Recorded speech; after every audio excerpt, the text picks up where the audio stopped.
Good evening, everybody. Welcome back to the Mythgard Academy. This is session number 9 of The Moon is a Harsh Mistress.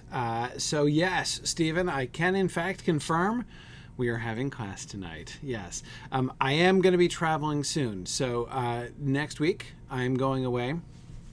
It's a road trip time, taking my son to college. So I will be on the road next week, but I believe I will be home. If all goes according to plan, I will be home by the week after that. So I think we'll only miss the 1 week. That's not what the schedule says, I know, because I wasn't sure of my dates when I made it up. But I'm going to be the schedule, that is. But I should be getting back, so I'm going to try to fix that. So,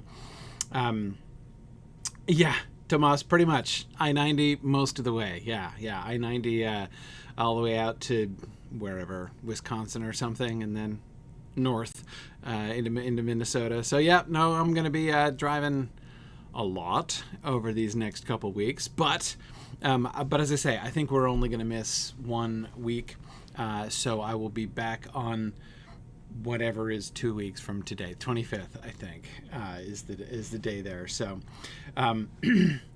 yeah, Steven says, I just need a broadcast set up in my car. Yeah, something like that. I'm going to be doing other things in my car instead.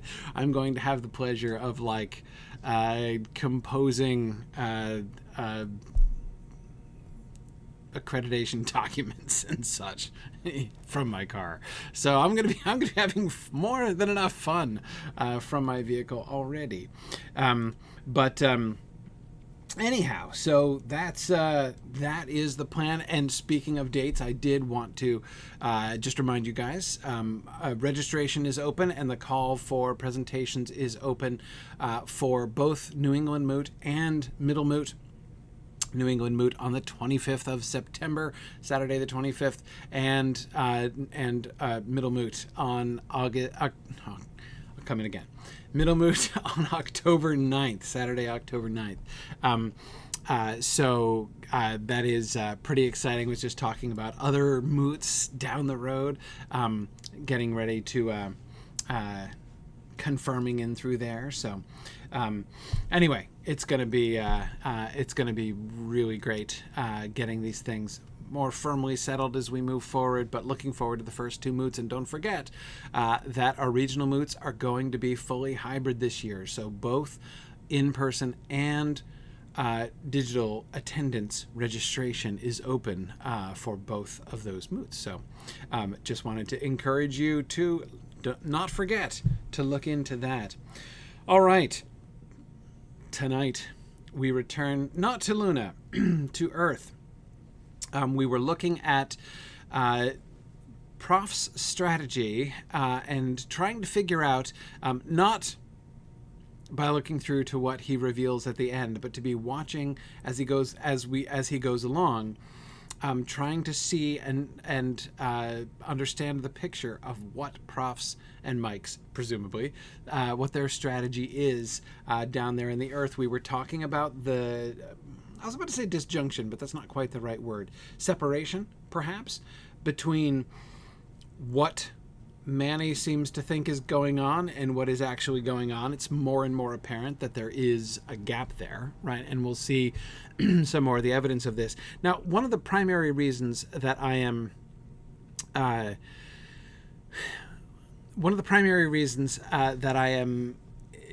wanting to push things this way, that is that I am kind of,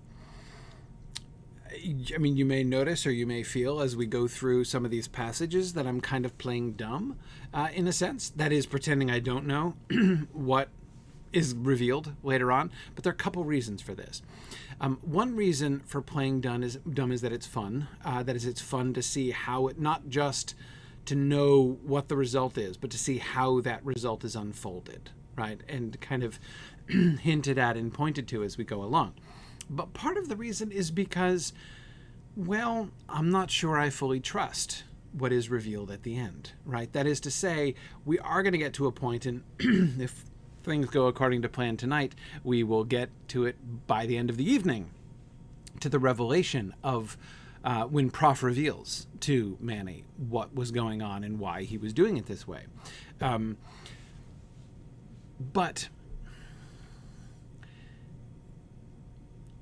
can we fully trust Prof even at that point? Are we 100% sure that when he reveals the truth to Manny, that we really know what is going on, right? That the truth has actually been revealed? It's one of the interesting consequences of setting Manny up not as an unreliable narrator exactly, but as a narrator who is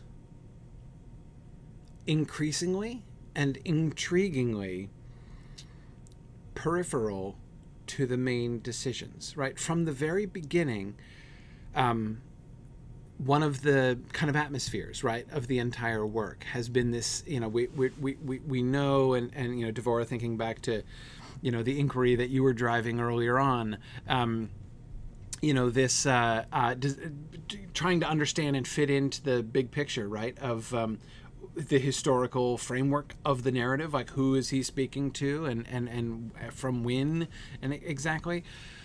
Well, and what it looked like from the beginning, and we've seen reasons to believe that we were correct in this, is that he's writing like at least one generation later, giving some kind of, not expose exactly, but kind of telling the real story. Like, here's what really happened from an insider, right? From one of the people who was on the executive cell from the beginning, right? Manny has been at the heart of the whole revolution from day one of the revolution, day one being, the day that Prof and Wyo and Manny got together in that hotel room, and they introduced Mike to Prof. Anyway, so like from the whole premise of the book has been, this is the inside scoop, right? And yet, the effect, for me anyway, of part two, the biggest overall effect, is to kind of call that into question, right? Because what we see is that Manny, who, it's not that he's like deluded about being at the center of things, he certainly was, but he certainly doesn't perfectly understand the whole thing, right? Really get what's going on. And so, what do we see? So this is why I want to do the work of inductive reasoning and not just trust what Prof reveals later on. So anyway, there's my explanation for why I'm going to carry on going through instead of jumping to the answer that's given not at the back of the book, but nearer to the end of section 2 of part 2. Anyway, okay. So we got through the big initial meeting with the Lunar Authority. And this is, we watch Prof now go out into the general public for the first time, right, and speak with reporters. India newspapers and casts were rough that night. Threat to stop grain shipments made them froth. Gentlest proposal was to clean out Luna, exterminate us criminal troglodytes, and replace us with honest Hindu peasants who understood sacredness of life and would ship grain and more grain. Prof picked that night to talk and give handouts about Luna's inability to continue shipments, and why, and Stu's organization spread release throughout... Okay, hang on, I'll do that again. And give handouts about Luna's inability to continue shipments and why. And Stu's organization spread release throughout Terra. Some reporters took time to dig out sense of figures and tackled Prof on glaring discrepancy. Professor de la Paz, here you say that grain shipments will dwindle away through failure of natural resources, and that by 2082, Luna won't even be able to feed its own people. Yet earlier today, you told the Lunar Authority that you could increase shipments 12 times or more. Prof said sweetly, that committee is the Lunar Authority? Well, it's an open secret. So it is, sir. but they have maintained the fiction of being an impartial investigating committee of the Grand Assembly. Don't you think they should disqualify themselves so that we could receive a fair hearing? It's not my place to say, Professor. Let's get back to my question. How do you reconcile the two? I'm interested in why it's not your place to say, sir. Isn't it the concern of every citizen of Terra to help avoid a situation which will produce war between Terra and her neighbor? War? What in the world makes you speak of war, Professor? Okay, so what's Prof doing? What do we see in Prof's approach, how he is managing the press, right? What reaction he seems to be going for, right? And we see first the way that he kind of times things, right? It's not just what he says or doesn't say later on, right? But how he kind of frames things, right? But let's start with his actual responses. Devora, yeah, he keeps redirecting, right? And that's interesting on two levels, right? When we see him redirecting like this, the two questions that immediately raises for me is, first, why, or to put it another way, what is he redirecting from? And second, what is he redirecting to, right? Is there something, he's not merely deflecting, he's not merely not answering, he's pushing them in a particular direction, right? So let's start with that one. What direction is he pushing them in? Well, what he emphasizes is the injustice of the situation, right? Exactly, the injustice of the hearing. Don't you think they should disqualify themselves? Right? That committee is the Lunar Authority? Oh, I'm shocked. Shocked, I tell you, to learn this, right? They have maintained the fiction of being an impartial investigating committee of the Grand Assembly. So we had talked last time about the ways in which Prof seems to be maintaining the moral high ground, right? And I talked about the moral, like their gravitational high ground, right? That he seemed to be continually maneuvering the Lunar Authority in their hearing into saying not only inflammatory things, but things that would make them look as bad as possible, right? Like the outburst by the the North American guy, right? Who's pretty consistent. So he is coming back to how, look how we're being railroaded here, right? Look how this is.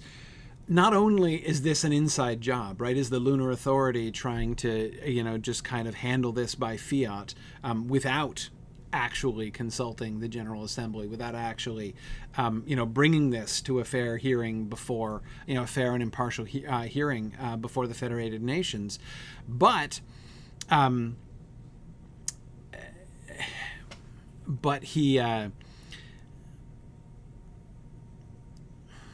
he shows, first of all, how they're being underhanded in doing this, and how, the delegates from Luna are being marginalized in all of this, right?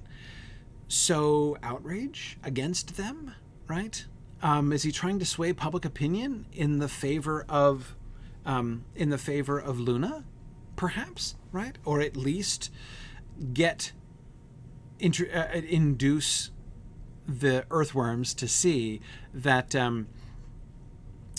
what they're being given is that this is just serving the sort of the private needs of the private ends, I should say, of the Lunar Authority, rather than of everyone, of the whole people. But that also he's directing them away from the question of the discrepancy, right? Which is a perfectly fair question, because in quick succession, he did say, first, we will run out of food on Luna, or in Luna, within 8 years, 6 years. In 6 years. But at the same time, we could increase grain shipments by 100-fold. And there does seem to be an obvious discrepancy there.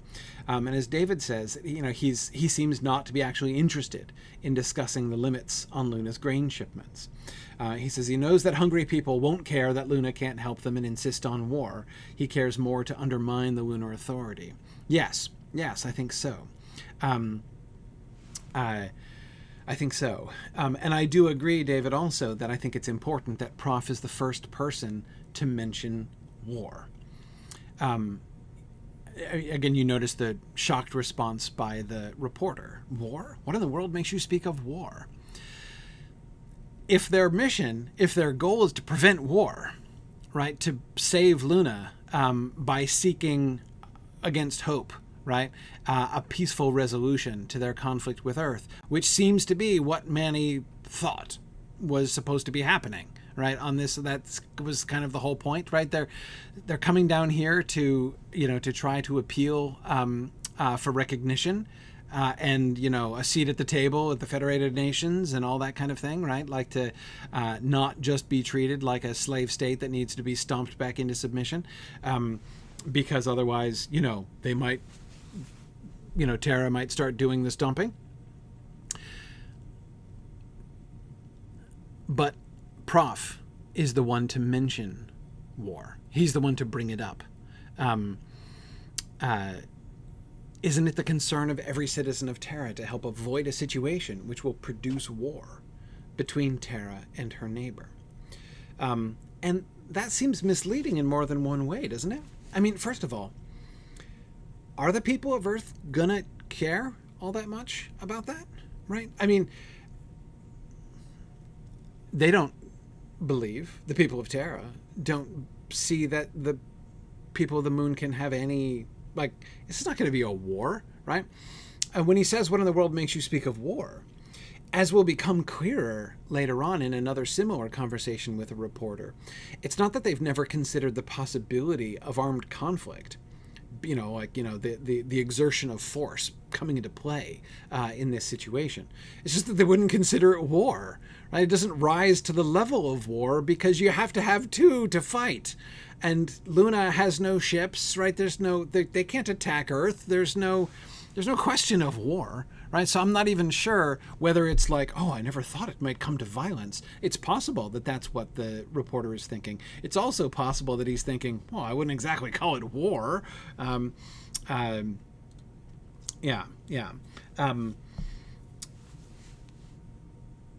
Yes. Yeah. And Stephen, of course, is recalling the sacred trust, right? The sacred trust goes one way, no military use of the moon against Earth.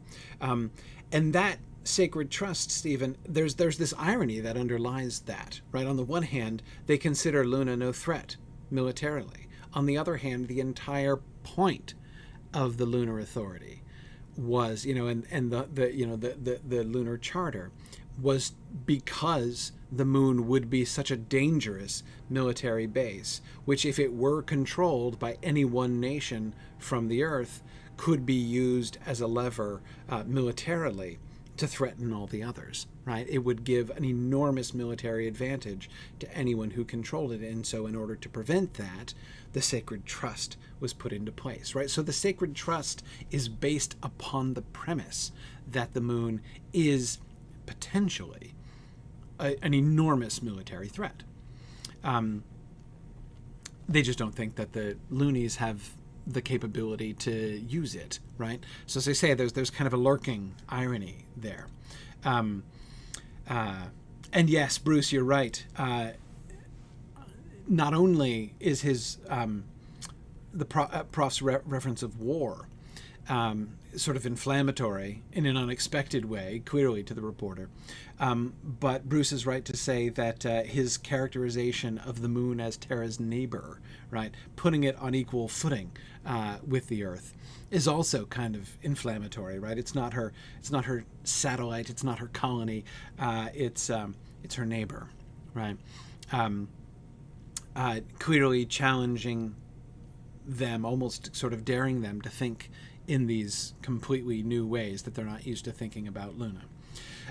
But also, I want to go back to his deflection away from the grain question, right? Because on the one hand, he certainly seems to be deflecting away from that, but on the other hand, he seems to be begging for that question, right?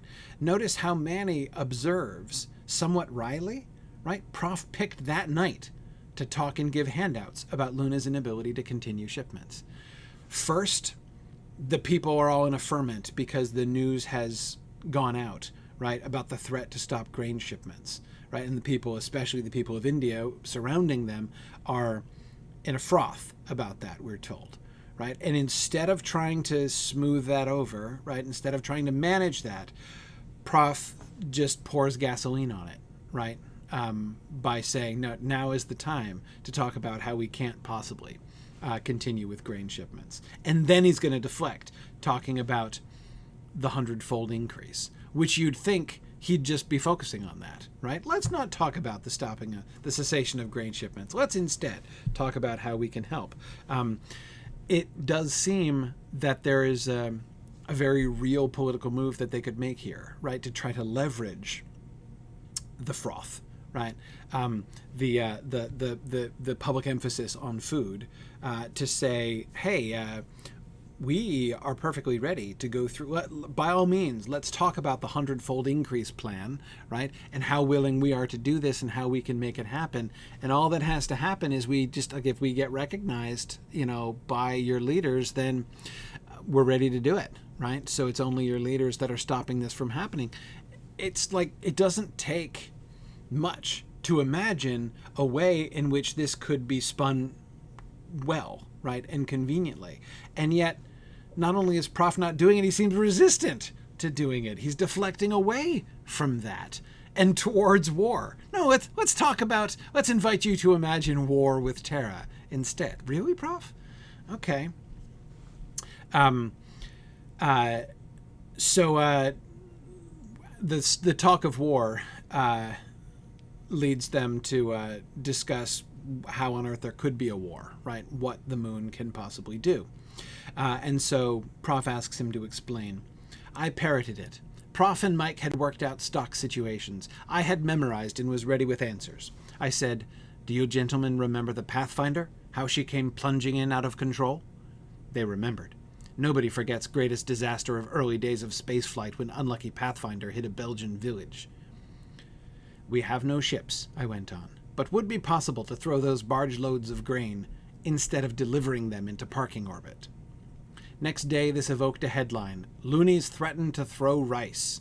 At moment, it produced awkward silence.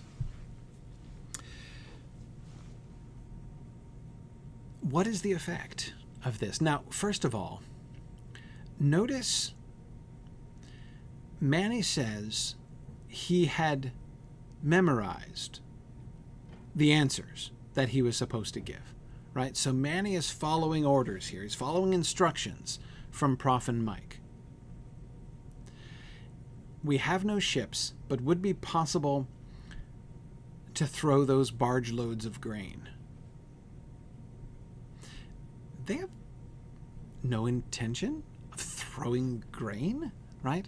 I mean, it strikes me as weird. And of course, the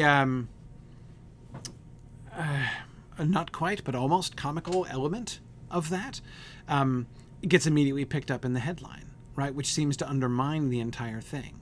The recollection of the disaster in which the crashing Pathfinder, apparently, spacecraft took out a Belgian village when it smashed into it, is evocative, right? You could see why that would produce awkward silence. But the way that he makes the threat, we could throw the barge loads of grain instead of delivering them into parking orbit, sounds to me weak and equivocal, right? Not really laying things out very clearly at all. If what you want is for them to take it seriously, and again, I would think that would be a big part of the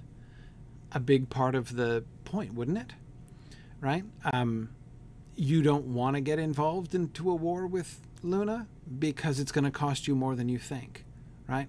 Remember we talked last time about how I would have thought that a show of strength would have been an important element of their diplomatic entourage, and yet we see them consistently doing the opposite, showing themselves to be weak instead. And even here, when they're making a threat, they still sound a little bit weak. And yes, I do like the way in which it sounds like a wedding, right? The throwing rice thing. Yeah. So anyway, it's tricky, and I agree, David. It is a delicate balance. You don't want to get their backs up, as you say. But again, so I'm reading through and I'm saying, what's the plan here, right? Why are they taking this approach? Especially when Manny tells us he's following the rules, right? He's following the plan. So finally, Prof gets around to explaining about the 100-fold increase, right? He doesn't back off that forever. Just make sure they talk about war first, right? First stoke the tensions, then talk about war, then answer the question.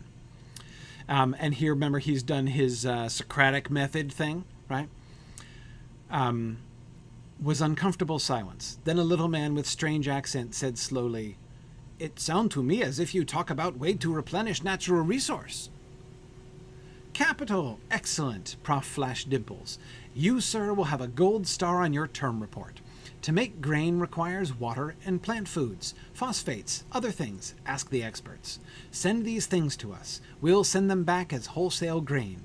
Put down a hose in the limitless Indian Ocean. Line up those millions of cattle here in India. Collect their end product and ship it to us. Collect your own night soil. Don't bother to sterilize it. We've learned to do such things cheaply and easily. Send us briny seawater, rotten fish, dead animals, city sewage, cow manure, offal of any sort, and we will send it back ton for ton as golden grain. Send 10 times as much, we'll send back 10 times as much grain. Send us your poor, your dispossessed. Send them by thousands and hundreds of thousands. We'll teach them swift, efficient lunar methods of tunnel farming and ship you back unbelievable tonnage. Gentlemen, Luna is one enormous fallow farm, 4,000 million hectares, waiting to be plowed. That startled them. Then someone said slowly, "But what do you get out of it? Luna, I mean." Prof shrugged. "Money, in the form of trade goods. There are many things you make cheaply which are dear in Luna.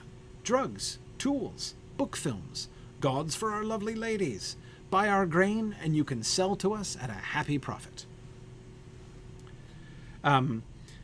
Okay, so first of all, we can see the delightful parallel here, right? How he shifts immediately from send us your city sewage and your cow manure to send us your poor, your dispossessed. The overall pattern here of Luna as this like magical alchemical place, right? Send us everything you don't want. Send us the waste of Earth. When the waste of Earth goes to Luna, it turns to gold, right? That's the kind of magic place that Luna is. Send us your cow manure and we will turn it into golden grain, right? Send us your poor, your dispossessed. Send us everybody you don't want. Send us your convicts. Send us your dispossessed. Send us your refugees, right? And we will send you grain, right? And he made his speeches about people arriving and becoming free, and all of this kind of thing, right? So what's the plan here? That is to say, how does this help? Well, okay, so now he's giving the pitch, right? Now he's helping folks to see how working with Luna is to their advantage, right? And yes, Bruce, I absolutely think that Prof is quite deliberately repurposing the Statue of Liberty poem. Prof is a big fan of reusing old rhetoric, right? As we'll see again later on. Yeah, and James, of course, I couldn't help but think of Ursula Le Guin's The Dispossessed as well when we got to that line. It is interesting, as of course we have another. It would be a really fascinating study. There would be, I think, several really interesting moot papers there, right? You've got the two planet issue and the tension between the planets and the contrast between the planets and the one which is sort of less outwardly attractive, right, but more utopian. There's a lot. There's a lot there, but there's a lot of parallels between the two. But of course, Le Guin and Heinlein don't exactly either have the same interests or take the same line there. So I think it would certainly be a very interesting comparison. But anyway, okay. So again, what does this all tend towards? Is he trying to make Luna sound like the goose that lays the golden eggs? So like, if you bomb Luna, if you support the bombing of Luna, if your leaders bomb Luna, they're going to end up, killing the goose that lays the golden eggs. Maybe to kind of invite people to think that. Also, you'll notice that the exchange would seem so obviously weighted in favor of Earth, right? We'll trade you grain for cow poop, right? That does not really seem very equitable, to the point where the reporter is wanting to see what the catch is, right? What do you get out of this, right? What does Luna get out of this? Surely there has to be a catch, right? Yeah. Now David says, I think it's more likely they're trying to appear eminently reasonable. Yeah, it's a very reasonable thing, right? Which kind of makes his deflection before a little bit more conspicuous, doesn't it? But yeah, no, this is reasonable, I think, and certainly paints this beautiful picture of the future cooperation, the potential future cooperation between Luna and Earth, and at a massive, undisguised profit for Earth, right? What could be better? Okay. This is from Manny's conversation with the reporters about taxes, and them trying to point out that Manny's exaggerating about the state of slavery that they live in, because he's like, you guys don't even pay taxes, right? So the reporters are trying to characterize the loonies not as slaves, but as freebooters, right? And so Manny has this sort of interrogation to come back with them, right? And what do you get for your taxes? Huh? Taxes pay for government. I said, excuse me, I'm ignorant. I've lived my whole life in Luna. I don't know much about your government. Can you feed it to me in small pieces? What do you get for your money? They all got interested, and anything this aggressive little chum missed, others supplied. I kept a list. When they stopped, I read it back. Free hospitals. Aren't any in Luna. Medical insurance. We have that, but apparently not what you mean by it. If a person wants insurance, he goes to a bookie and works out a bet. You can hedge anything for a price. I don't hedge my health. I'm healthy. Or was till I came here.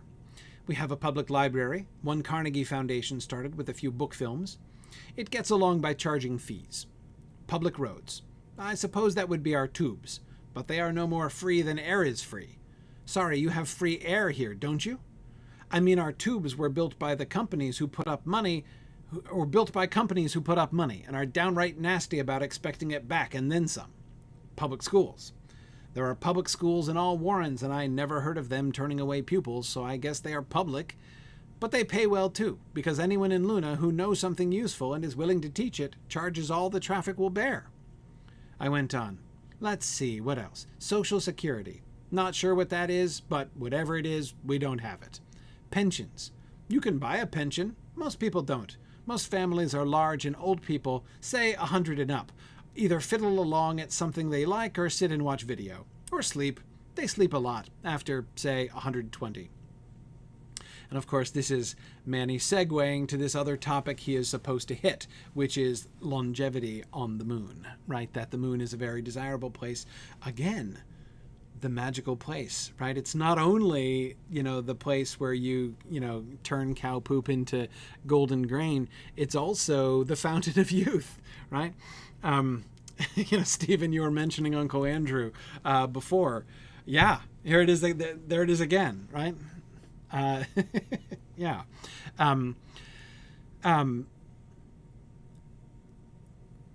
One of the things, of course, we can see in this passage is once again, through Manny's guidance, our what sort of assumptions about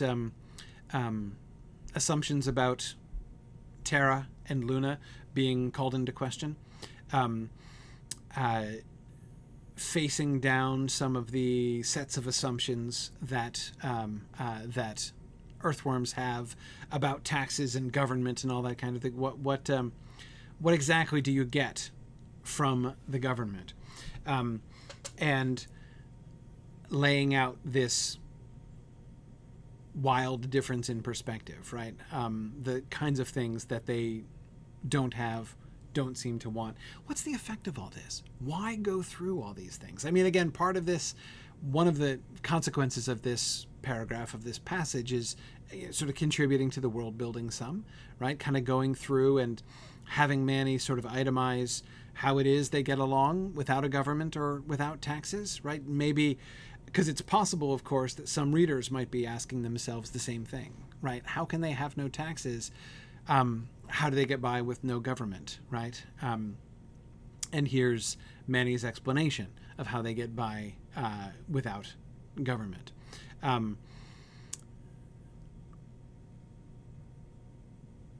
Why talk to the earthworms about this, though? Why make this part of the sort of campaign? Devore is speculating, is this to demonstrate that they're in fact self-sufficient? Yeah, I mean, certainly he is trying to undermine their argument that they owe the earth, right? That they need government. If the ultimate goal is to have Luna be recognized and left alone, how can they be left alone? Won't it just be chaos, right? If they don't have a government, if there's just this vacuum where, the warden used to be, and if the Lunar Authority pulls out and does nothing at all, then, surely things are just going to devolve. They have to have government, right? They have to have all of these things. And Manny argues, no, we don't need this, and shows some of the differences in their culture, right? One of the things which, now, and I would say, by the way, I cannot imagine, although his argument kind of works, I find as I read it that the only reason that for me it kind of works is that I've been oriented to loony society, right? It doesn't seem shocking to me anymore that when he talks about medical insurance, translating that into loony terms, what that means is going to a bookie and working out a bet, right? That's, on the one hand, it's a really funny kind of, not even parody, almost expose. I mean, honestly, that's what insurance is, right? Insurance is, in fact, gambling, right? If you don't get insurance, you're gambling that you're not going to get sick. If both sides are kind of placing a bet, right? Both the insurer and the insured are hedging bets, right? When that's kind of, and from one way of looking at it, what insurance is, right? And so on the one hand, it's kind of jarring to hear him talk about it in exactly those terms. But on the other hand, when you go to critique it, it's like, well, no, actually, it's a little bit true, right? It's kind of true. But again, my point is, I found Manny's arguments kind of interesting and somewhat endearing, but I only found them so instead of finding them weird and bizarre sounding because it's chapter 17, right? Because I've been oriented successfully to loony culture and the loony realities, right? Before we get to this point, so that these things don't sound strange. In fact, not only were his arguments were not only kind of satisfying, but I found them satisfying in a different way, right? Satisfying because I knew what he was going to say, right? I know loony society well enough by this point in the book that as soon as the earthworm says taxes pay for government, I was like, oh, Manny walked right into that one, right? Let's hear Manny take this down, right? And he does, right? And he goes through, and it's fun, it's cool, right? But I don't think it would work if it weren't chapter 17. And for these earthworm reporters, it's not chapter 17. It's chapter 1 for them, right? They don't know any of the, they don't have any of the background here. This is just going to sound strange, parochial, rough and weird, right? In other words, I can't, if what Manny is trying to do, which it seems he is to raise a logical counter-argument to the idea that they need somebody to govern them, that they are, Devora, as you say, self-sufficient. I can't imagine that this argument is going to accomplish it in the hearts and minds of almost anybody on planet Earth, right? And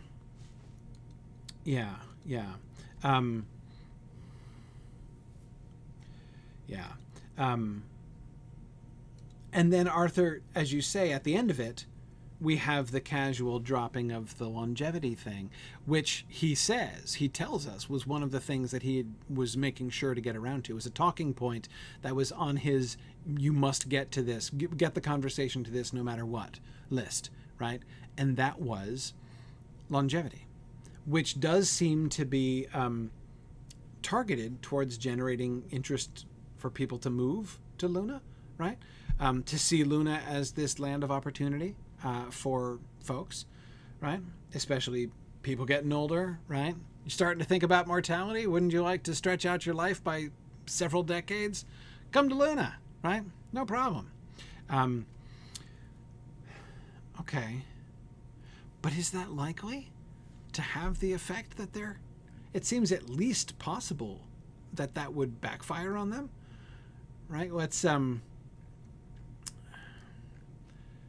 If you find that this weird, strange to you group of people, especially with a morally checkered background, right? If you were to discover that if you'd been, like imagine like 19th century England, right? Transporting people to Australia.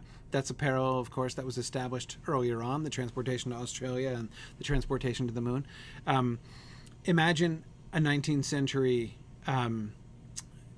Victorian railroad tycoon or something, discovering that, I know they didn't have railroad tycoons like America did, but anyway, like a wealthy British person in the 19th century, discovering that the criminals that were being transported to Australia had there discovered a fountain of youth that could add 30 years to your life and turn cow poop into grain magically, right? What would be your response? Would your response be to say, oh, well, we shall recognize you as our diplomatic equals and enter into a profitable economic exchange with you in the future? That's not probably how that would go down, right? It might have the opposite effect of diffusing the desire to stomp on them militarily and seize it for yourself, right? It might change the motivation for why you might stomp, but I don't think it's going to be, I don't think it's going to counter-indicate stomping, right? Yeah. Okay. So, all right. And then we've got Manny's new angle, right? Well, not new angle, because of course, this is the next step down the road of the cow poop argument, right? It's one thing for Prof to say, send us fertilizer and we'll send you grain, right? Send us water and we'll send you grain. The problem is how to send it, right? How to send it. And so this leads to the discussion between Manny and the Chinese member of the Lunar Authority when they talk about the new catapult, right? If they can build a catapult on Earth, then they can make it happen much more easily and cheaply than using rockets the way that they have been, right? And so he talks about building it in India and everything that tries to lure them into doing it, right? Remember, by the way, that Prof first observed that this guy, I'm forgetting his name now, but anyway, the guy who's going to be the Prime Minister of China someday, as Manny reveals, that he could be enormously important to their cause. And then he sends Manny in to talk to him alone, right? So you go talk to him, Manny, with Manny to explain the whole catapult idea, right? Okay. And then, having explained it, which sounds like mostly reasonable, right? My favorite element is, talking about this almost horizontal catapult on top of like these really high mountains, and the Chinese guy's like, well, wouldn't snow and ice be a problem? We'd have to clear that, wouldn't we? And Manny's like, no problem. Send us the snow, right? That'd be really valuable on Earth, and you wouldn't have to transport it. It's right there. Perfect solution. What could be better? But we see that not only is he trying to talk Great China, right, into this, but he's going around the world, rolling with this, right? Kilimanjaro. I don't know how to pronounce that name. Popocatépetl? That's my best guess. Logan, El Libertado. My favorite peak changed by country. All that we required was that it be highest mountain in hearts of locals. I found something good to say about modest mountains of Chad when we were entertained there, and rationalized so well I almost believed it. Other times, with help of leading questions from Stoulageois' stooges, I talked about chemical engineering, of which I know nothing but had memorized facts, on surface of Luna, where endless free vacuum and sun power and limitless raw materials and predictable conditions permitted ways of processing expensive or impossible Earthside. When day arrived that cheap shipping both ways made it profitable to exploit Luna's virgin resources. Was always a suggestion that entrenched bureaucracy of Lunar Authority had failed to see great potential of Luna. True. Plus answer to a question always asked, which answer asserted that Luna could accept any number of colonists. So, this is a clear trend, right? This, the positive message. You want to work with Luna. And I love the way that he is playing on each one of their patriotisms and their greed, right? If you work now, you can make your country, right, the center of this new trade to the moon, right? You can have this practical monopoly on the goose that lays the golden egg up there, right? And oh my goodness, in every way, not only is there the cow poop question, but my goodness, look at this. We've got all of this endless free vacuum and sun power and limitless raw materials and predictable conditions. Oh, we can process things in ways that are just impossible here on Earth, right? It really is a magical realm where these things can happen that can't happen anywhere else, right?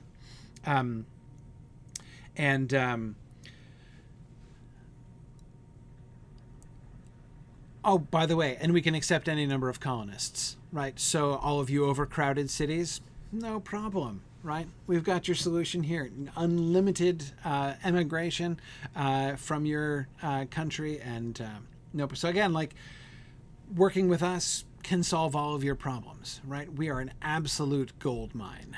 And the Lunar Authority, they're the enemy, right? They're, first of all, idiots. And second of all, an obvious impediment to this whole thing.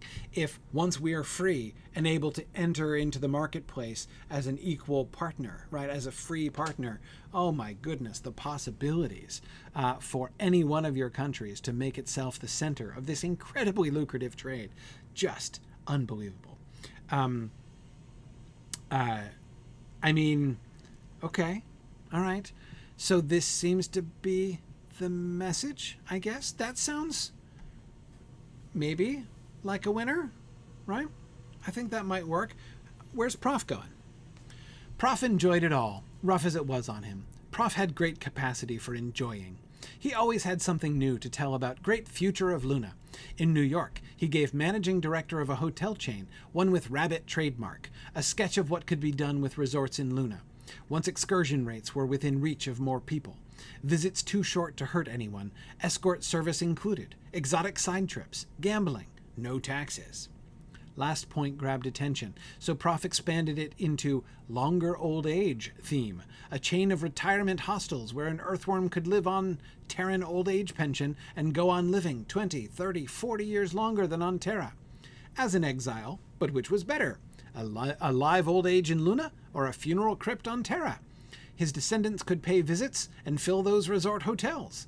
Prof embellished with pictures of nightclubs with acts impossible in Terra's horrible gravity, sports to fit our decent level of gravitation, even talked about swimming pools and ice skating and possibility of flying. Thought he had tripped his safeties. He finished by hinting that Swiss cartel had tied it up. Okay. So what on earth is going on here, right? What is going... So first of all, the hotel chain with the rabbit trademark, is that a Playboy reference? I don't understand. I mean, I don't know of any hotel chain, or did there used to be one that had a rabbit trademark? Or, I mean, the immediate reference to, escort services and nightclubs, yeah, a Playboy resort, something like that, Arthur, is kind of what I'm assuming he's hinting at here. And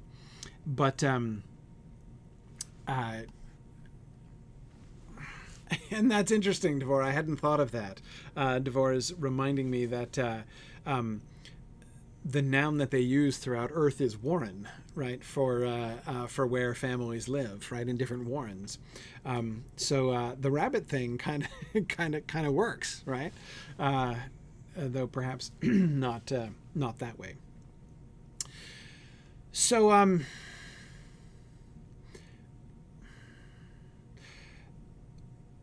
what's interesting about this, right, is that we see, I talked about the moral high ground. This is a really questionable version of the. I don't think this is exactly the moral high ground, right? Now,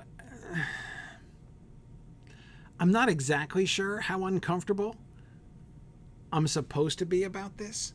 That is, I find myself a little bit uncertain as to whether or not the kind of distaste that I personally am viewing all of these particular promises. I mean, like, seriously, nightclubs with acts impossible in Terra's horrible gravity, right? Like, yeah, it makes me feel a little bit dirty inside to be thinking about Prof out there being like, oh man, and the pole dancing you can do in Luna is like nothing you've ever seen, right? I mean, that's okay, like, that's, I guess, an argument, but that's not really a moral high ground argument. Yeah, Jocelyn says Playboy resorts had lots of old geezers living out their like enjoying their last years. Yes.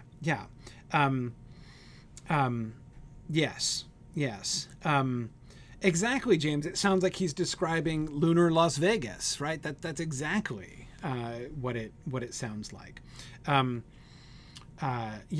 So it's this seediness of all of this. And again,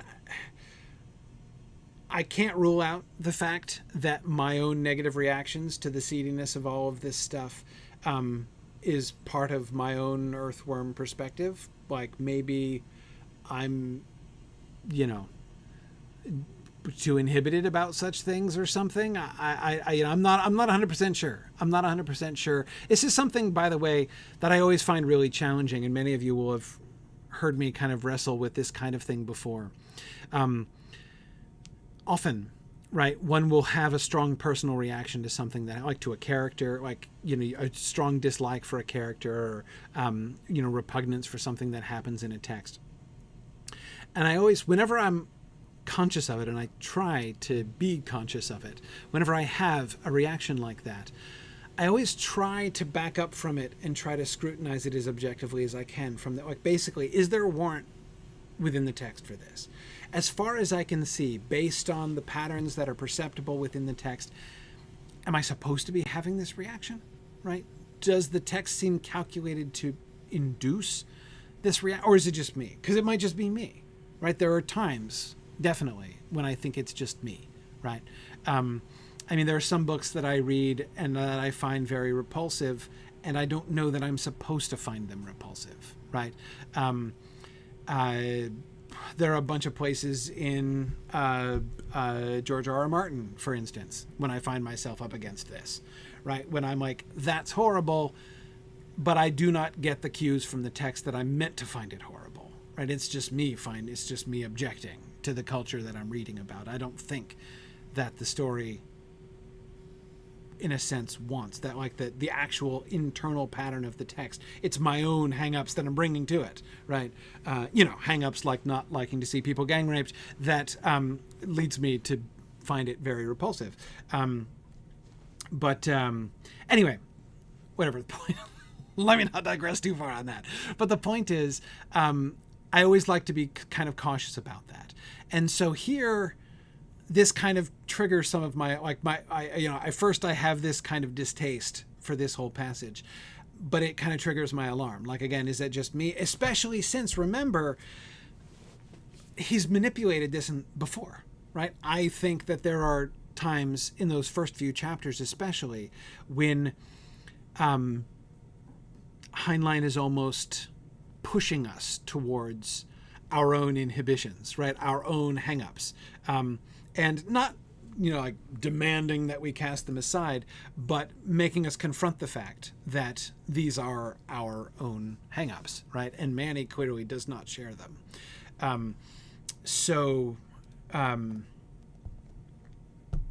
Exactly, Bruce. Like my hang-up with Mum or Mimi. Yes, exactly. The crossover between the maternal and the connubial in Mimi bothers me, but it's clear from a loony perspective it shouldn't bother me, right? And so that tension between how I actually feel when I read it and how the text is seems to be prompting me to feel, right? Seems to me to be part of the experience. And so it's important for me to be aware of that, right? You can't always trust your own feelings as an indicator of where like the text is going. You know what I mean? Okay.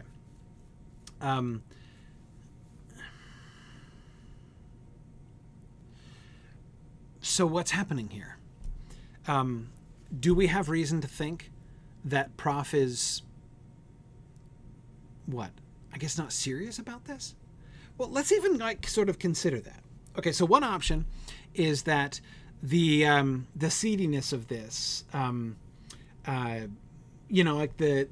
exactly, because I do think it's exactly what you were suggesting, Bruce, that he is actually suggesting that, the low G atmosphere of Luna creates the possibility for extremely exotic sex acts, and that, again, seems seedy at best. But anyway,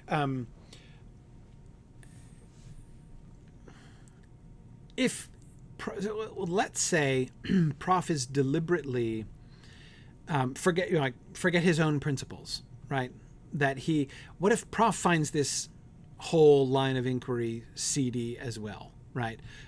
That Prof is not sincere in commending any of this, right? But rather he's doing it because he thinks it will have appeal, right? He believes that this is calculated to appeal to certain audience. I mean, he's talking to the manager, the director of a hotel, the managing director of a hotel chain in New York. And if it's the one with the rabbit trademark that I think it is, then he's talking about like a Playboy resort, right? So he's talking to his audience, right? He's trying to tell his audience what he believes his audience wants to hear. So in that case, it's not that Prof thinks this is genuinely wonderful and this is really his vision for the glorious future of Luna, but rather that he is just trying to manipulate this person who can be manipulated in this particular way.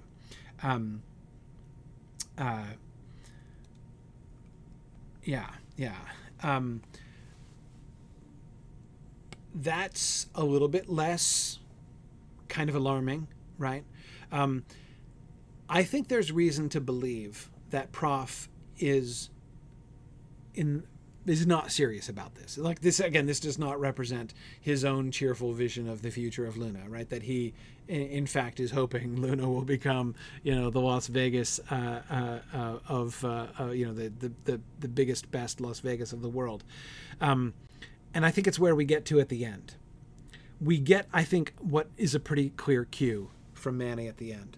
Manny ends up thinking that at the end of this speech, he ends up thinking that Prof has tripped his safeties, right?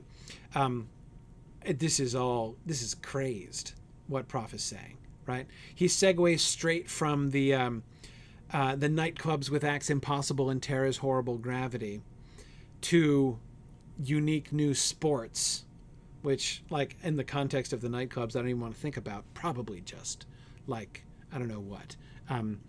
I guess like a new kind of like tackle football in low gravity or something, or I don't know.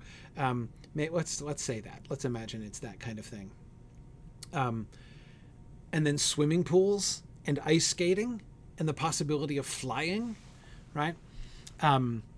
That's what makes Manny inwardly scoff, right? This is clear nonsense, right? I mean, we're talking about a place where they used laser drills to find ice, right? Which is the most precious resource in Luna because they don't have enough water. And he's talking about swimming pools and ice skating. Really?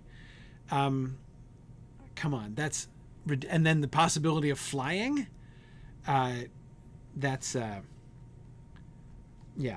Yeah, exactly. Moripo726 in Twitch said was suggesting he's referring to Brockian ultra cricket, which I think is very likely. Right, or Quidditch, Michelle. Absolutely, you can get a real Quidditch league going, right?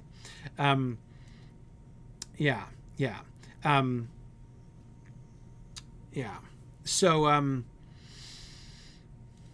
yes, and Arthur, I do appreciate that. Arthur is pointing out, Arthur, one of our resident Heinlein experts, said that there's a little Easter egg there in the possibility of flying reference, that in 1957, so about, 9 years before this book was published, Heinlein published a story called The Menace from Earth, which features flying as a lunar sport. And so about 10 years later, he's mocking the idea 10 years after he centered a story on that concept. So that is kind of a fun little self-deprecating Easter egg there, Arthur. I think that's really fun. Yeah, that's cool. But anyway, so the fact that the impossible nightclub acts lead Prof directly to promising swimming pools, ice skating, and flying, which Manny obviously considers impossible, suggests to me that Prof is just saying anything that he wants people to hear. Even he finished by hinting that Swiss cartel had tied it up. He's trying to create a bidding war against fake opposition, right? Not only is none of this true, it's certainly not true that a Swiss cartel has tied this up. So yeah, getting people, even shady people, I think, to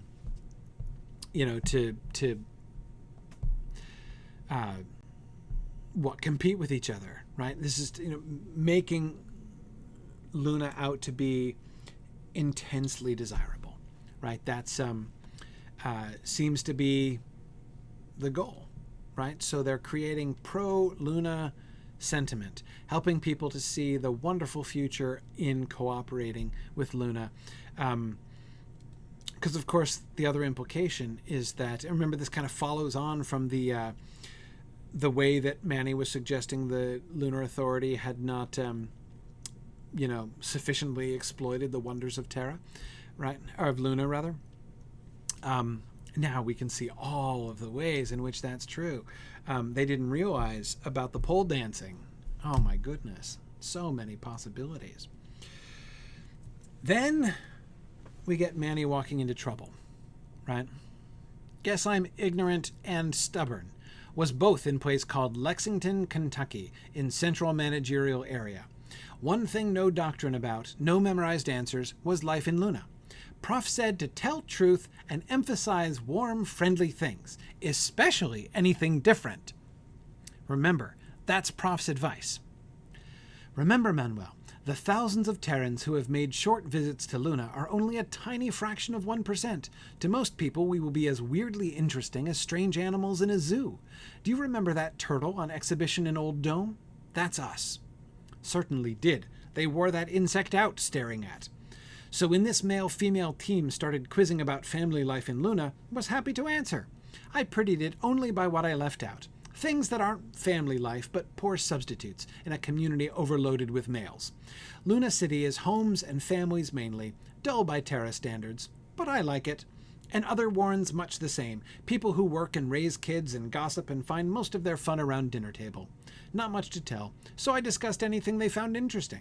Every Luna custom comes from Terra, since that's where we all came from. But Terra is such a big place that a custom from Micronesia, say, may be strange in North America. What do we see here? Yeah, Devore says, this was the part when I realized what a fantastic job Heinlein had done drawing me into the loony mindset. I agree. When Manny gets arrested for indecency at the end of this, right, polygamy and indecency and inducing others to the same, it's a shock, isn't it? Right? It's like, well, it's just, he's talking about the wonderful Davis family, right? What, yes, it's we've kind of become acculturated to this, right? But notice the two clear things that are happening here, right? First, Manny's ignorance, right? His innocence, even. Notice his rationalization right there in that last sentence.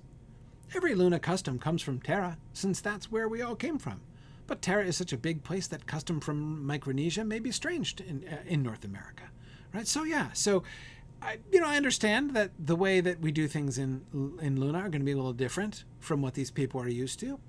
Just like somebody from Micronesia would be different. But, so I'll have to explain, right? But, I'm sure it's going to be fine. I'm sure it's going to be fine. And then, so that's one thing, is to notice how blithely Manny walks into this, right? Was happy to talk about it. I discussed anything they found interesting. But it's not just his innocence. It's not just the how he walks into this trap, right? It's how manifestly he is set up for this trap. It's not just that Prof deliberately left him uncoached on this subject, right? No, let's just let Manny go and talk about his family, because I know how Manny will talk about his family, right? So yeah, no memorized answers. Just tell him the truth, right? Prof said to tell the truth and emphasize warm, friendly things, especially anything different, right? That's the real kicker, right? Especially anything different. Yeah, it's people, they're going to find us weirdly interesting, right? Oh no, they're going to love that, right? By all means, tell them all the strangest thing, the stranger, the more unlike their customs it is, the better, right? He said good night and left. I had with me, always, a picture of my family, newest one, our wedding with Wyoming. Brides are at their prettiest, and Wyo was radiant, and rest of us looked handsome and happy, with Grandpa tall and proud and not showing failing faculties. But was disappointed. They looked at it oddly. But Matthew's name was, said, "Can you spare this picture, Colonel?" Winced. "Only copy I have, and a long way from home." "For a moment, I mean. Let me have it photographed. Right here. It need never leave your hands." Oh, certainly. Not a good picture of me, but his face I have, and did Wyo justice, and they just don't come prettier than Lenore. So he photographed it, and next morning they did come right into our hotel suite and woke me before time, and did arrest me and take me away, wheelchair and all, and did lock me in a cell with bars, for bigamy, for polygamy, for open immorality and publicly inciting others to same. Was glad Mum couldn't see. It is so clear that this is exactly what Prof wanted. They knew this would happen, right? They absolutely knew this would happen, and Manny was completely unsuspecting. But he did it perfectly, right? He did exactly. They couldn't have had him memorize things. If their goal was to get Manny arrested for open immorality and publicly inciting others to the same, he couldn't possibly have memorized a better script than the one he was doing, right? It's amazing. It's amazing.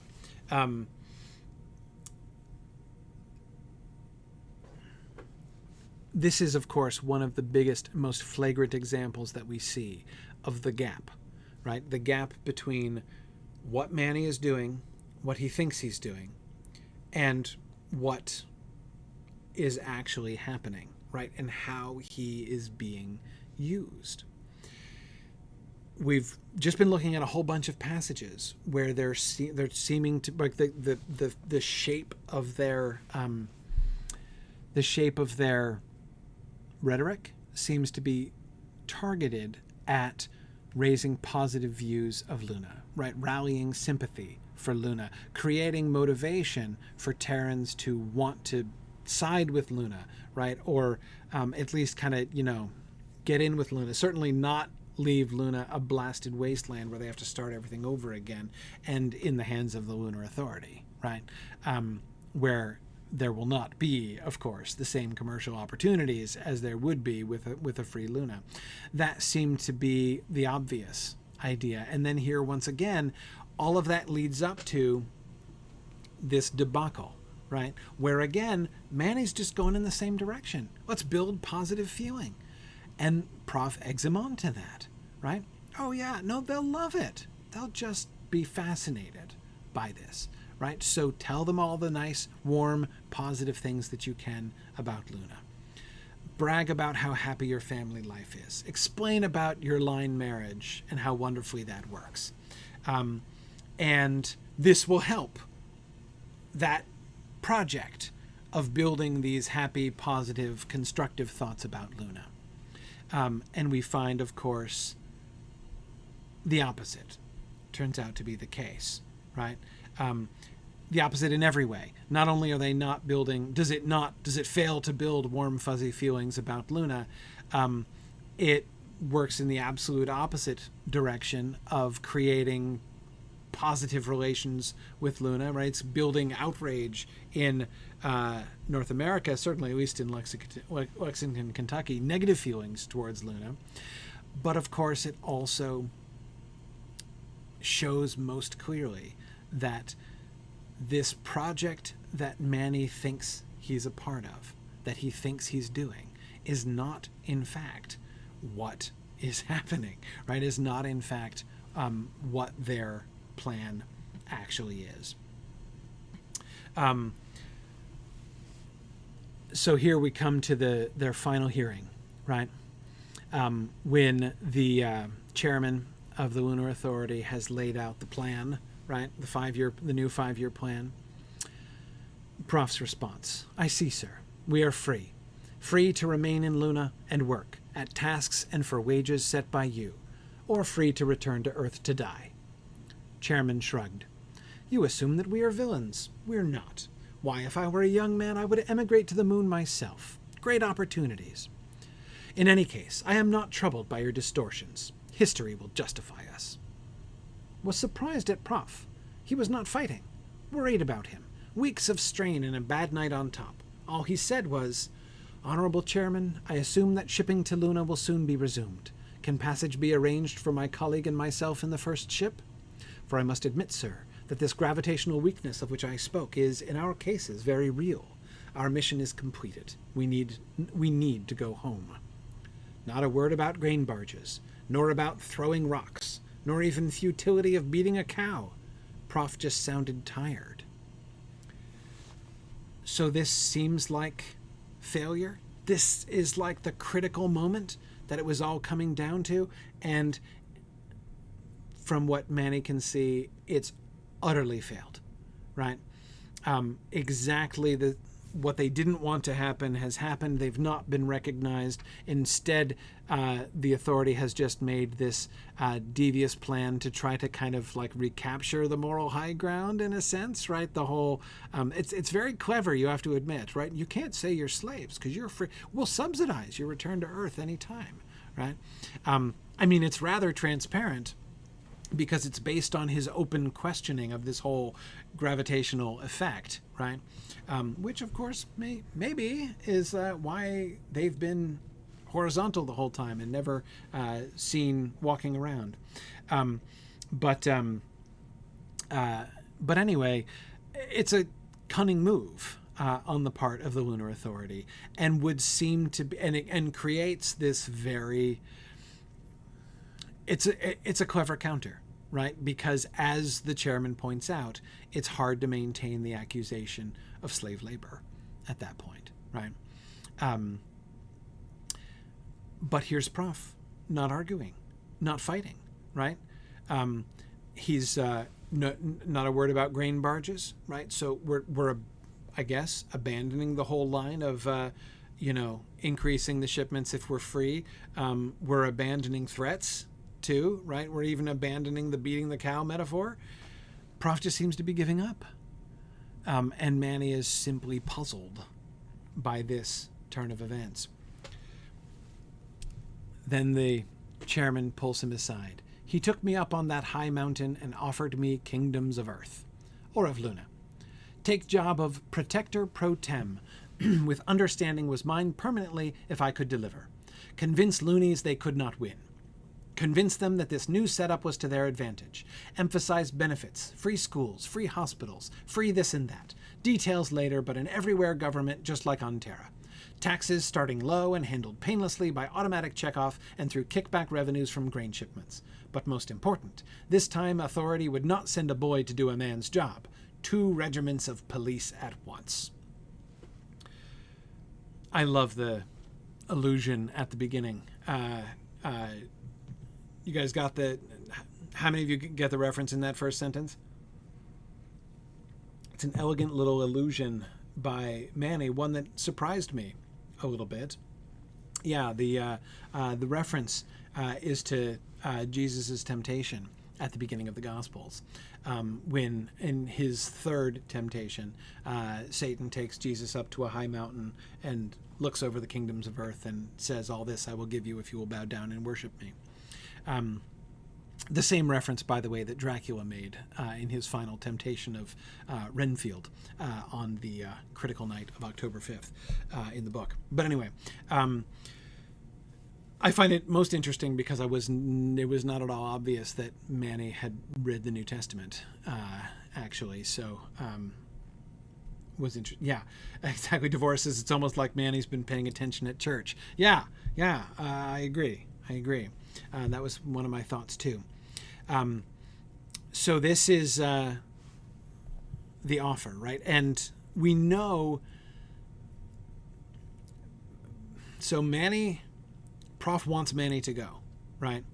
And afterwards, Prof said, when Manny tells him about the offer, Prof says, I trust you agreed, right? This is what he was anticipating. This is part of what they wanted to happen, right? I guess. Manny does a remarkable job, I think, in his reactions. Notice how carefully he is controlling himself. Remember at the beginning, in the early hearings, he was given a sedative in order to make sure he didn't react too violently or rashly against the things that the lunar authorities said. And now, in the midst of all this, even, he's going to go on and expand about the 2 regiments of police and everything, which we know is like most calculated to really push Manny's buttons. And yet Manny keeps it together, right? He has that wonderful response when the chairman says, "What did you think of our 5-year plan?" And Manny's only response is, "I thought it was well thought through," right?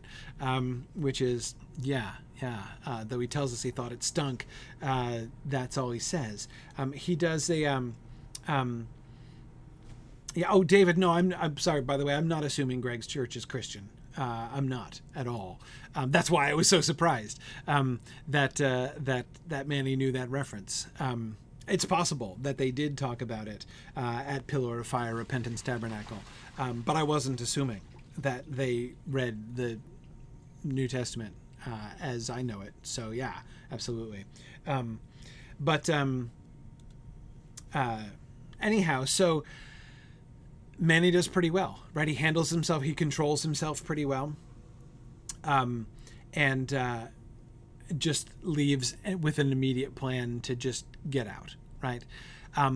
But when he does so, I think it's pretty clear he's feeling defeated, right? This, like, seriously, this is like the final insult to him, right? The whole thing has been a failure, and now just to like rub his face in it at the end, he's being invited to become the new warden himself, right? This if that's the culmination of their diplomatic trip, if that's all that he could accomplish, is being made this offer to be the stinking new warden. Oh man, like, it suggests not only a kind of a general failure, but a deep personal failure on his part, right? What did he think he would accept that, right? I mean, it's gotta like make Manny feel bad about himself, right? It just seems awful. But of course, Prof shows pretty quickly after they operate Plan Scoot and get out of there, and they're in the spaceship on the way back. This was never the point. They didn't fail, and we see it first in what we're told about the results of his arrest in Lexington, Kentucky, right? Out of those 11 billion people that is on Terra, perhaps 7 billion lived where polygamy is legal, and Stu's opinion manipulators played up persecution. It gained us sympathy from people who otherwise would never have heard of us, even gained it in North America and other places where polygamy is not legal from people who believe in live and let live. All good, because always problem was to be noticed. To most of those bee-swarm billions, Luna was nothing. A rebellion hadn't been noticed. Stu's operators had gone to much thought to plan set up to get me arrested. Was not told until weeks later, after time, to cool off and see benefits. Took a stupid judge, a dishonest sheriff, and barbaric local prejudice, which I triggered with that sweet picture, for Stu admitted later that range of color in Davis family was what got Judge angry enough to be foolish, even beyond native talent for nonsense. My one consolation, that Mum could not see my disgrace, turned out mistaken. Pictures taken through bars and showing grim face were in every Luna paper, and write-ups used nastiest Earthside stories, not larger number, that deplored injustice. But should have had more faith in Mimi. She wasn't ashamed. Simply wanted to go Earthside and rip some people to pieces. We can see the twofold consequences of this, right? Manny was not trusted with this plan because it took him some time to cool off and see the benefits. Right. Just as you remember, he didn't remember his almost risking the plan on Revolution Day just because he desired more than anything else to go down and shoot the shoot the rapist, peace dragoons, right? I mean, his emotional response was so strong, even understandable, but his emotional response was so strong that he couldn't keep it together, right? Was not a cold political, a shrewd, cold political creature like Prof was. And the same certainly seemed to be the case here, but look at the results, right? It was a huge net win on Luna, on Terra, even in North America, right? This was great press for them. And again, notice the trend of that press, right? Stu's opinion manipulators are playing up persecution. Remember the weakness, right? Oh, here we are, the weak loonies who can't even stand up, right? Being persecuted by the big bullies, which was how they were slanting the entire council thing from the beginning, what they seem to be trying to emphasize in their show of physical weakness, which again is not totally faked, obviously, but which was deliberately emphasized. So excellent general press across the world for this, but also in Luna. And notice how it's being manipulated in Luna as well, right? Manny's first impulse was hoping that nobody in Luna would ever know about this because he was personally embarrassed by it, right? He was personally ashamed and was afraid he was going to be bringing shame on his family, right? Especially since he knew for sure that picture of his family, that private picture of his family was being, it was not just an insult to him personally, it was an insult to his whole family. I mean, he feels bad about that, right? Angry, right? But also bad about that. And the result is a rallying cry in Luna, and notice how that's being manipulated by Mike and Prof. The majority of the response to the arrest in Terra is outrage against it, and therefore more sympathy for the Luna cause. But on Luna, they filter out the majority positive stories and only circulate the nastiest write-ups, the nastiest Earthside stories. So we have the careful control of both of these things. Yes, Bruce says that Loving versus Virginia was decided in 1967, right around when this book was published. Heinlein is directly addressing that topic here. Yeah, the racial intermarriage thing. Yeah, yeah, good. Yeah, so I mean, it's right after this that case was right after this book was published, but yeah, exactly. I mean, that's very much a hot button topic at this point in 1966. Absolutely. So what's going on here? What is the plan? What does Prof tell us is the plan based on what we see? This is our first clue, even before Manny's arrest, which is our second big clue, right? Maybe not first, but one of the biggest clues we get here is this discussion when they're talking about this author that Prof wants him to read, and then he tells Manny, but don't read him until this is over. Too many facts hamper a diplomat, especially an honest one. I'm not especially honest, but you have no talent for dishonesty, so your refuge must be ignorance and stubbornness. You have the latter, try to preserve the former. For the nonce, lad, Uncle Bernardo is terribly tired, he says, which was no doubt true, but he also wanted to stop having this conversation with Manny, right? So we get this strong hint, right? Manny has no talent for dishonesty, so his refuge must be ignorance and stubbornness.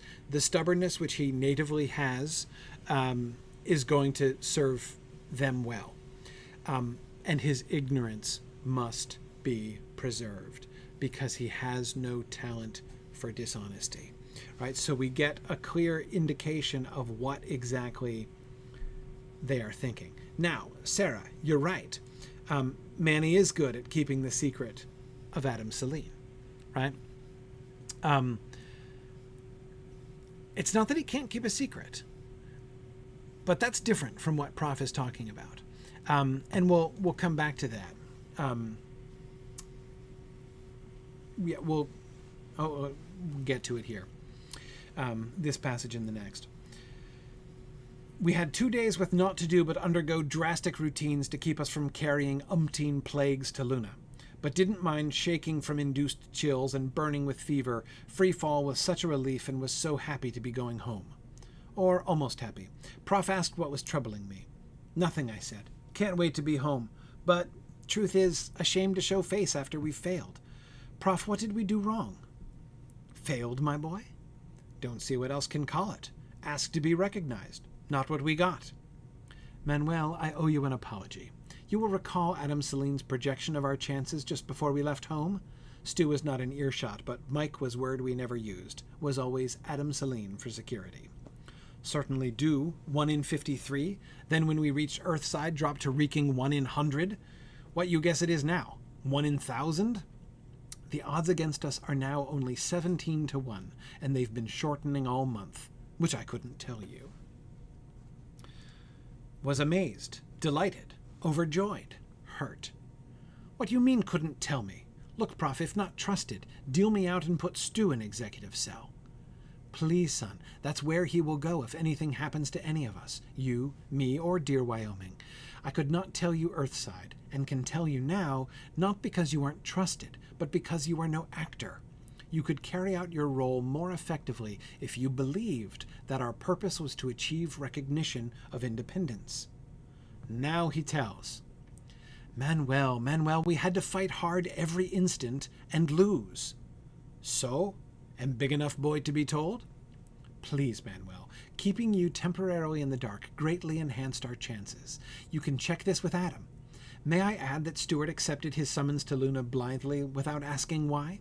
Comrade, that committee was too small, its chairman too intelligent. There was always the hazard that they might offer an acceptable compromise. That first day there was grave danger of it. Had we been able to force our case before the Grand Assembly, there would have been no danger of intelligent action. But we were balked.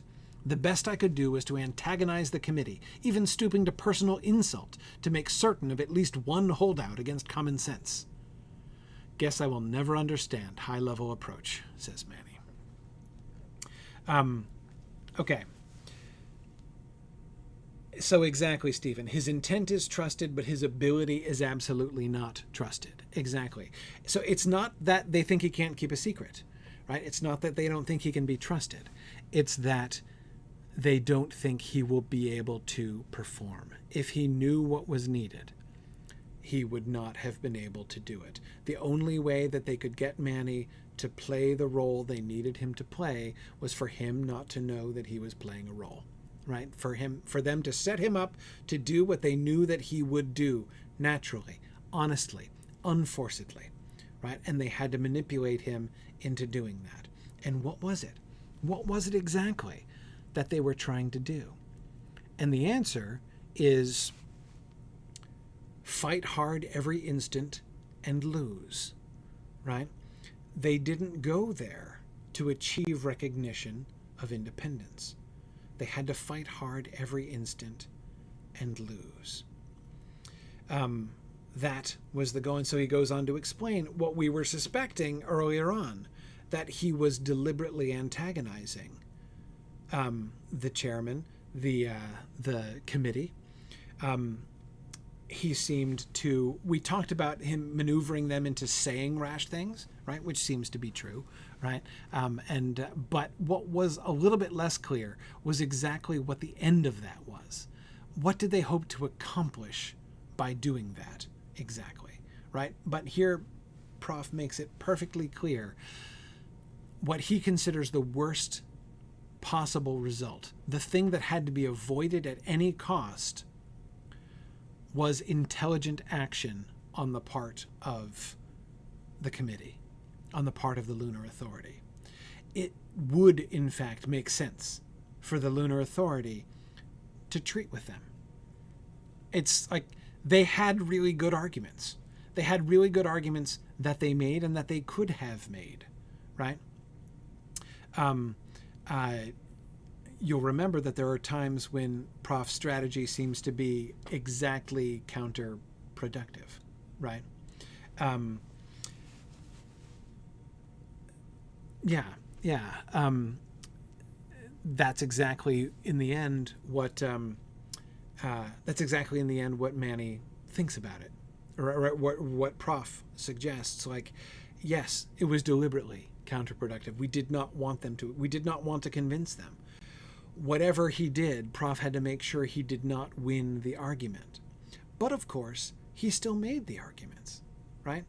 The line that he was walking was that they couldn't just lose. They couldn't just throw it. They couldn't be seen to be attempting to lose. If they had failed, if they had gone down ostensibly to achieve recognition of independence and conspicuously failed, like had not even really tried very hard, right? That apparently would not have been enough. They had to fight hard every instance and also lose. Lose while fighting hard. And Manny couldn't have thrown the fight. He couldn't convincingly have thrown the fight because he's no actor, right? So either most likely, had they taken him into their confidence all the way through, he would not have been able to fight hard every instant. Not in the same way. Because his heart wouldn't have been in it. He wouldn't have been able to pull that off. Now, David is thinking that maybe that Wyo might have been able to pull it off, and I wonder why Manny was the preferred envoy. Prof seems to value Manny's stubbornness because Manny will fight. Manny is a fighter. Wyo's a better speaker. She's a better rhetorician, right? But remember, that's good and that's bad, right? Why have Manny instead of Wyo? Because Manny is less likely to succeed, right? Wyo might have won them over. Who knows, right? They knew. What did they know about Manny? They knew that he would doggedly pursue their ends, that he would bring forth every argument that he knew and say everything that he thought that they told him to say in order to accomplish their ends, what he believed to be their ends, right? That he would present good, solid, logical arguments, and that he would fail to convince anybody because he thinks that rhetoric is a null program, right? He's not going to succeed. There's no way. He is the perfect diplomat for this job because he's no diplomat. Again, Wyo is too good at... Remember, she's a great speech maker. She's wonderful at swaying people over to her point of view. That would have been dangerous. She might have succeeded, right? Yeah, no. There was no danger that Manny was going to succeed. But not only was he going to fail, he was going to fail in exactly the right way. Fail by presenting their argument forcibly, honestly, clearly, championing... He is the, loony among loonies, right? He is the poster child for Luna. And everybody sees that. Everybody recognizes that. And any loony who heard him talk would acknowledge that Manny had done and said everything that could possibly be said. And if, having heard him, having seen and heard him, the earthworms still did what they did, then clearly nothing else could have been done, right? Because that is what ultimately, what is it in the end? The main thing that Manny doesn't understand about the high-level approach? You also know that Terra can defeat us. Sure, no projection ever gave us anything close to even money, so don't see why you set out to antagonize, please. Since they can inflict their will on us, our only chance lies in weakening their will. That was why we had to go to Terra, to be divisive, to create many opinions. The shrewdest of the great generals in China's history once said that perfection in war lay in so sapping the opponent's will that he surrenders without fighting. So on the one hand, their goal on Earth was not to win them over. It was to be divisive, to create many opinions, make them fight, make them disagree, so that at the very least, if it comes to war, the whole world is not unified in that idea. Make it at least. And notice how indiscriminate Prof was in creating multiple different motivations for people to feel divided in their opinions on the subject of Luna, right? Some will be uncomfortable about the idea of war. The soldiers are uncomfortable about the idea of war because they don't want to go to Luna and be stuck there, as we saw, right? The people of India will not want it because they will not want to shoot the cow, right? And notice again, they were in India when Prof made the comment about beating the cow, and then Manny talks about shooting the cow, right? Cow, India, right? It's a striking image, right? I also assume he's talking about the art of war here. Yes.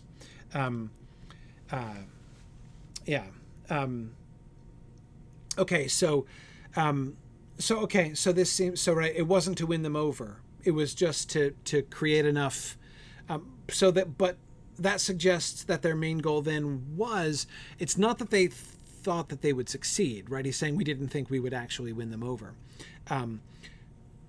But we did want to make enough progress so that there was now, diverse opinions on Terra. If that were the only revelation that Prof had here, it wouldn't sound like too much, right? Okay, so we had to, it still doesn't explain why they had to lose. I mean, wouldn't it have been even better if their only chance lies in weakening their will? Wouldn't it be even better to actually succeed in their mission and be recognized? Right? I mean, that would be better, right? Again, Manny went with the desperate hope to perhaps prevent war, because they can't possibly fight Terra. So that doesn't explain, right? His Sun Tzu argument is not at all a sufficient explanation of why they had to lose. But then he goes on. In that maxim lies both our ultimate purpose and our most pressing danger. Suppose, as seemed possible that first day, we had been offered an inviting compromise. A governor in place of a warden, possibly from our own number, local autonomy, a delegate in the Grand Assembly, a higher price for grain at the catapult head, plus a bonus for increased shipments, a disavowal of Hobart's policies combined with an expression of regret over the rape and the killings with handsome cash settlements to the victims' survivors. Would it have been accepted back home? And the answer is clearly yes. We've seen these debates from the beginning, right? We had this planted for us back at that very first revolt meeting, right? With those who were arguing against Prof and against Wyo, right? The grain farmer, the ice miner, right? We know for sure, because we've heard it from their own, if they could get a higher price for grain at the catapult head plus a bonus for increased shipments, there are a lot of loonies that are going to be real happy with that turn of events, right? Local autonomy and a delegate in the Grand Assembly, great. They've done it. The revolution has succeeded beyond wildest expectation, right? Who could object at that point? There's still the outrage about the rapes and murders, but reparation would be made, right? Not making that better, but, smoothing it over, tamping down the general outrage, for sure. And then the cherry on top. A governor in place of a warden, possibly from our own number, right? It isn't just that this would have been acceptable. This would have been viewed as a triumph. I mean, and Manny would have thought this a triumph, right? Had they gotten this on that first day, he would have expected to come home to a parade. Manny would have, right? Again, what clearer vision of a successful revolution would anyone ask for than that, right? It sounds like victory. And Prof says there was a real danger that they were going to do exactly that on that first day. And again, I would add, maybe if Wyo had been there, they might have done. She might have talked them into it, had she been ignorant as well.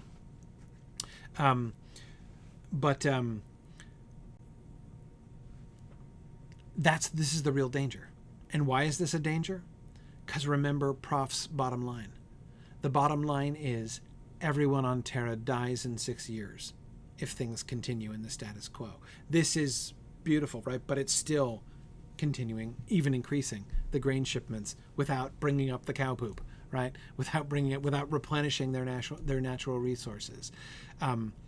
Everyone in Luna is going to starve if this happens. That is still for Prof the bottom line, right?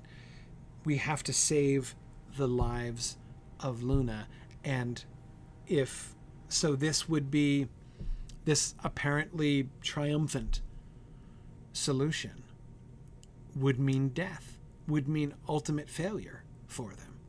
The revolution would have done more harm than good if this happened. So they have to make sure that what the Terrans, at the end of the day, they do care some. It's important. They're trying to sap the will of their opponent to fight.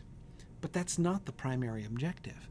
The primary audience of their trip to Terra were loonies. It was the lunar reaction to their trip and to everything that happened in their trip. That everything was primarily targeted for. We can see this most explicitly with Manny's incarceration, right? Look at the Terran attitude towards Luna and your cultures, right? Anyway, it's awful. It's awful. But they had to manage it. They had to manage the outrage. They needed Luna to be, and this is why they had to both fight as hard as possible and lose. This is why they needed Manny, because the loonies will see that he did everything that could be done, and yet the earthworms rejected it. The earthworms are firmly set against Luna, and there's nothing they can do to avoid that. They have no choice but to move forward and attempt to attain independence, even through war, right? Even braving bombings from Terra. It's their only choice.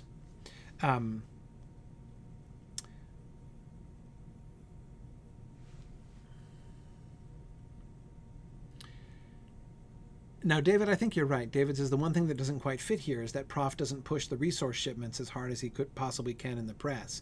It seems like it would have been a viable solution that would not carry the same downsides. I agree. It does seem to be a legitimate solution. I think... Now, I'm not sure, because Prof doesn't explain this. Yes, I think that he does...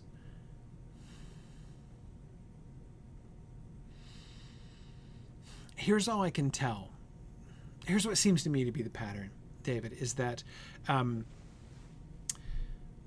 Prof does float that one idea, which is a genuine option, right? If Terra can ship raw materials to Luna to replenish their natural resources, then grain shipments and grain increases can in fact continue and increase, and yet the starvation can be forestalled, right? That's a legitimately workable option. So why doesn't he push that more? Well, I guess I would start, David, by pointing out that he does in fact say this and talk about this. And remember, Manny, it's one of his things. He's going around pushing it in every single country, right? Trying to create an arms race. Who can build a catapult on their local highest mountain the quickest, right? So that is...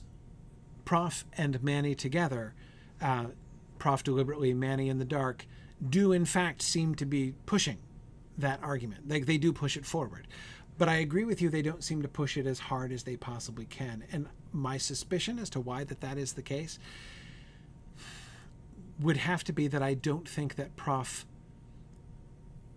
believes in it. I don't think that he believes that it's going... Notice the weakness of that argument. The weakness of that argument is that it is not immediately possible. It is premised upon them actually undertaking and succeeding in the project of building a catapult, right? It will eventually happen. Within 6 years?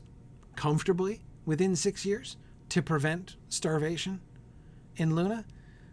That's uncertain. That would be a gamble.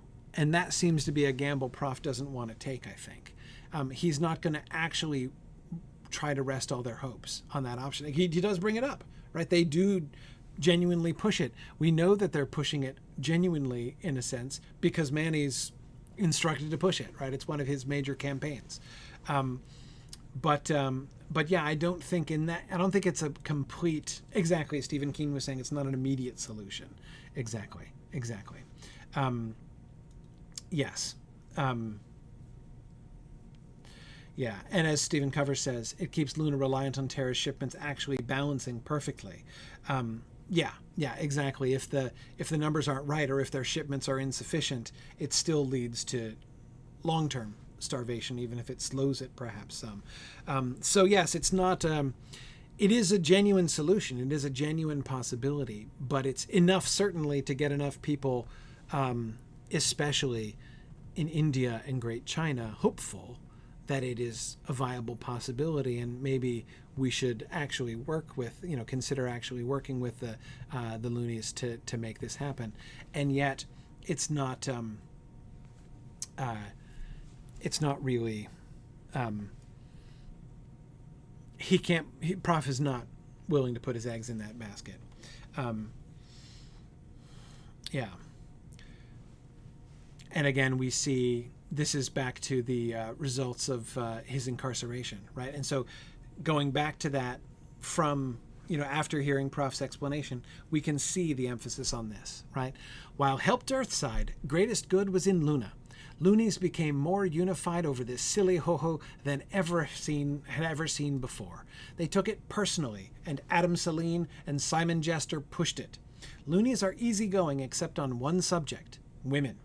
Every lady felt insulted by Terran news stories, so male loonies who had ignored politics suddenly discovered I was their boy. Spin-off: old lags feel superior to those not transported. Later found self greeted by ex-cons with, "Hi, jailbird," a lodge greeting. I was accepted, but saw nothing good about it then. Pushed around, treated like cattle, fingerprinted, photographed, given food we wouldn't offer hogs, exposed to endless indignity, and only that heavy field kept me from trying to kill somebody. Had I been wearing number 6 arm when grabbed, might have tried. We see the results, right? Notice how this serves to activate all of Luna, right? In their outrage against Terra. They're ready to fight, certainly ready to defend themselves, right? And notice not just that it fuels outrage like the outrage that happened over the rapes and murders, but defend, like these alien people, right, are not only are they like invading, not only are they going to try to bomb us, but like they're going to, they're hostile to, like, in a deep level, hostile and repugnant. But there's more, right? Even notice and Manny seems innocent of this. He doesn't seem to see the larger political implications. Old lags feel superior to those not transported. We've talked about how egalitarian Looney society is, and it seems to be, right? No real attention to background and people proud of their backgrounds, no matter how disgraceful or whatever, right? But there does seem to be, in fact, a social divide between transportees and those who were born in Luna. That there is some kind of friction there, a sense of superiority. Old lags feeling superior to those not transported. That divide is being healed, right? By helping everybody to, now that the poster child of all loonies is now a jailbird on Earth, right? It's a brilliant piece of kind of social manipulation, right? It's brilliant. It all works really well. Their campaign in Earth was a spectacular success. It failed in exactly the right ways, not to affect Earth, but to motivate Luna. All right, well, we'll stop there. We're actually relatively close to the end. We get the party and celebration upon their return, and there are a few things, of course, I want to talk about setting up the new government. But let's go ahead and move forward. Read the first 3 chapters of part 3 for next time. You've got a couple weeks to do it, right? So class again in 2 weeks. We'll come back on I forgot already what it was. What is today? The 10th? 11th today. 25th. That's it. 25th of August, we will be back for class. So between now and the 25th, read the first 3 chapters of part 3. So we'll finish up part 2 and then start part 3 for next time. Thanks, everybody, for joining me. Really fun discussion tonight. And I look forward to entering the Tonstoffel home stretch here as we move forward. See you guys after my road trip. Good night now.